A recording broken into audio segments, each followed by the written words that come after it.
మన సింగరాయకొండ టంగుటూరు మధ్యలోకి బిట్రగుంటలో వేంచేసి ఉన్న శ్రీ ప్రసన్న కాలభైరవ స్వామి గుడి గురించి మీకు తెలుసా?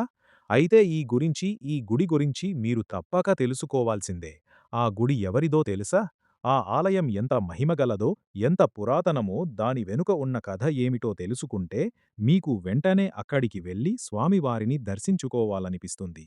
అది సాక్షాత్తు శ్రీ ప్రసన్న కాలభైరవ స్వామివారి ఆలయం. స్థానికుల విశ్వాసం ప్రకారం ఈ ఆలయ చరిత్ర దాదాపు 3000 సంవత్సరాల నాటిదిగా చెబుతారు.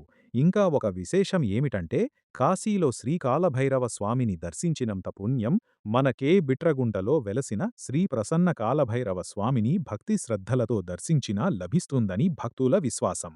అందుకే ఈ ఆలయాన్ని దక్షిణ కాశీ కాలభైరవ క్షేత్రంగా కూడా ఎంతో మంది భక్తులు భావిస్తుంటారు. ఇప్పుడు ఈ మహిమాన్వితమైన ఆలయం వెనుక ఉన్న స్థల పురాణాన్ని తెలుసుకుందాం. ఎన్నో శతాబ్దాల క్రితం ఒక వ్యాపారి అప్పట్లో బంగారం కంటే విలువైన మిరియాలు, కుంకుమ పువ్వు, పచ్చకర్పూరం వంటి సుగంధ ద్రవ్యాలను బస్తాల్లో నింపుకుని ఎద్దుల బండిపై ఈ మార్గంలో ప్రయాణిస్తున్నాడు. సాయంత్రం అయ్యేసరికి అతను బిట్రగుంట ప్రాంతానికి చేరుకున్నాడు. చీకటి పడిపోవడంతో ఈ రాత్రికి ఇక్కడే విశ్రాంతి తీసుకుందామని నిర్ణయించుకున్నాడు. కొంచెం ఎత్తుగా ఉన్న ప్రదేశంలో 2 నేరేడు చెట్లు కనిపించాయి. వాటికి తన ఎద్దులను కట్టి ఆ చెట్ల కిందే పడుకుని విశ్రాంతి తీసుకోవడం ప్రారంభించాడు. అదే సమయంలో ఈ ప్రాంతాన్ని కంటికి రెప్పలా కాపాడుతున్న కాలభైరవ స్వామి ఒక వృద్ధుడి రూపంలో అక్కడికి వచ్చారు.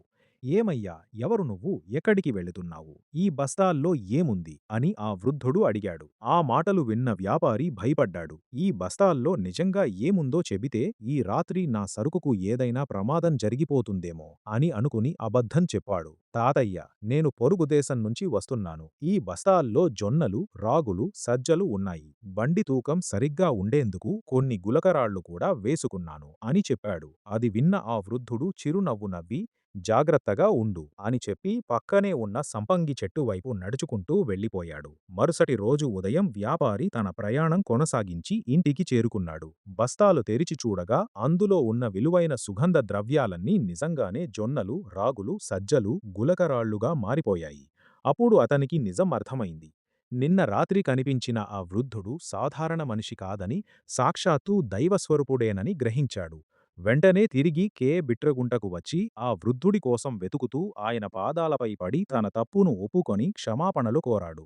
భక్తుడి పశ్చాత్తాపాన్ని చూసిన కాలభైరవ స్వామి అతనిని క్షమించి ఆ ధాన్యాలన్నింటినీ మళ్లీ విలువైన సుగంధ ద్రవ్యాలుగానే మార్చేశారు. ఆ దైవానుగ్రహానికి కృతజ్ఞతగా, స్వామీ, ఈ సుగంధ ద్రవ్యాలను అమ్మి వచ్చిన ధనంతో మీకు ఒక ఆలయం నిర్మిస్తాను అని వ్యాపారి మొక్కుకున్నాడు.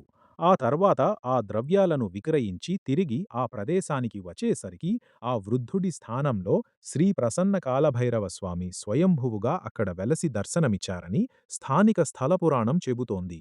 అయితే ఈ దేవస్థానం కాలగర్భంలో కలిసిపోయి చుట్టూరు ముళ్లపదలు, పాముల పుట్టలతోటి నిండిపోయిన సమయంలో బిట్రగుంట వాస్తవ్యులు పాపిశెట్టి రామ్మోహన్ రావు వారి అన్నదమ్ములు కలిసి ఈ గుడి పునర్నిర్మాణం చేసి ప్రాచుర్యంలోకి తీసుకువచ్చినారు.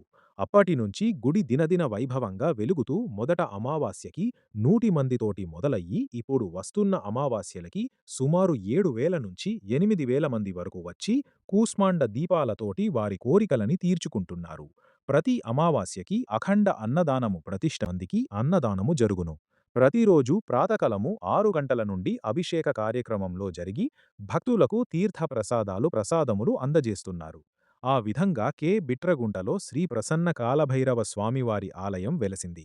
నేటికీ వేలాది మంది భక్తులు ఈ క్షేత్రానికి వచ్చి స్వామివారిని దర్శించుకుని తమ కోరికలు నెరవేరాయని, అపారమైన దైవానుగ్రహాన్ని పొందామని విశ్వసిస్తున్నారు.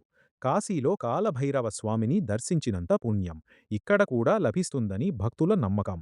అందుకే ఈ మహిమాన్వితమైన క్షేత్రాన్ని జీవితంలో ఒక్కసారైనా తప్పకుండా దర్శించుకోవాలని భక్తులు భావిస్తారు.